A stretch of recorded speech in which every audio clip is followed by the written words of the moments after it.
Ito ang balita na ikay mawiwili. Mga nagbabagang kamao, mga buksi. So mga par, matapos nga po manalo ni Nikita Su via knockout kalaban si Jack Brubaker sa kakatapos lamang na bakbakan nila na ginanap kagabi sa Australia. Ay kasabay nito mga idol, inanunsyo na rin po ng nakakatandang kapatid ni Nikita na si Temsu ang kanyang pagbabalik bakbakan sa October 15 at ang makakalaban niya dito mga idol, ang WBC Interim World Champion si Brian Mendoza. Bali ganun pa rin mga idol, sa Australia pa rin idadaos ang laban. Dalawang titulo ang nakataya dito, ang WBO Interim at WBC Interim. Bali ang mananalo sa laban na to mga idol maging ganap na kampiyon dahil automatic na ma-elevate ang titulo na WBO na babaklasin sa champion na si Charlo dahil sa hindi nito nadepensahan ang kanyang titulo kay Temsu at inuna pa nito ang laban kay Canelo kung saan sa matchup ni Temsu at Brian Mendoza mga idol mag-expect po tayo na magiging explosive ang bakbakan dahil parehong power puncher ang dalawang fighter. Para pa nga sa atin mga idol, mas solid pa itong si Mendoza kapag lakas lamang ang pag-uusapan sa bakbakan. Si Mendoza lang naman kasi mga idol ang nagpatulog kay Sebastian Pondora, ang tinaguri ang towering inferno ng boxing sports dahil sa tangkad nito na mula basketball player na siya naman po ang dumurog dati sa hari sa 154 pounds na si Erickson Lubin. Kaya siguradong wasakan talaga mangyayari sa bakbakan na to mga idol. Aasahan natin na isa kina Temso at Brian Mendoza ang gagapang at matutulog sa ibabaw ng lona.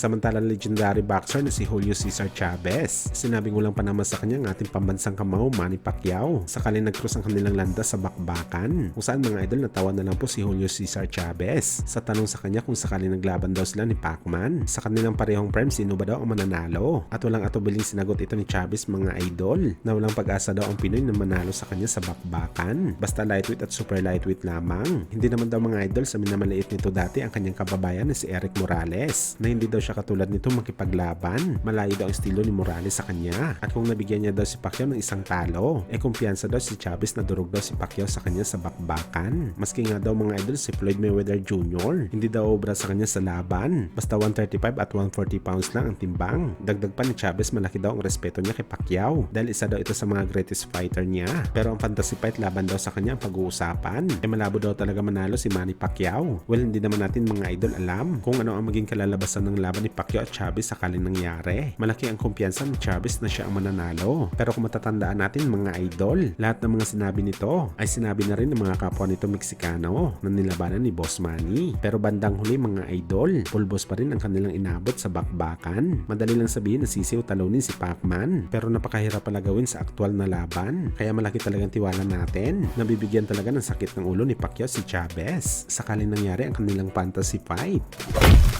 Sa kabilang banda naman mga idol, Mayweather Jr. nag-uumpisa na magpasikat kay Ryan Garcia. Kung saan mga idol, viral po ang post ni Ryan Garcia sa kanyang Instagram. Nakasama niya dito ang unbeaten legend na mag-ensayo. At tila maraming tips ang binigay si Floyd kay Bagito. Kung saan mga idol, para naman sa mga boxing fans na nag-react sa banding ni Floyd at Ryan. Tila daw mga idol unti-unti na ninanakaw kay Oscar De La Hoya ang papel nito kay Garcia bilang kanyang promoter. Dahil kahit nakakontrata pa si Bagito sa Golden Boy, mukhang balak na kaagad nakawin ni Calvo ang isa sa mga cash cow ngayon sa boxing sports. At malaking problema to mga idol ng Golden Boy kapag nawala si Bagito dahil siya lang naman ang nagbibigay ng malaking revenue sa promotion para kumita kahit papano ang company ni Oscar De La Hoya.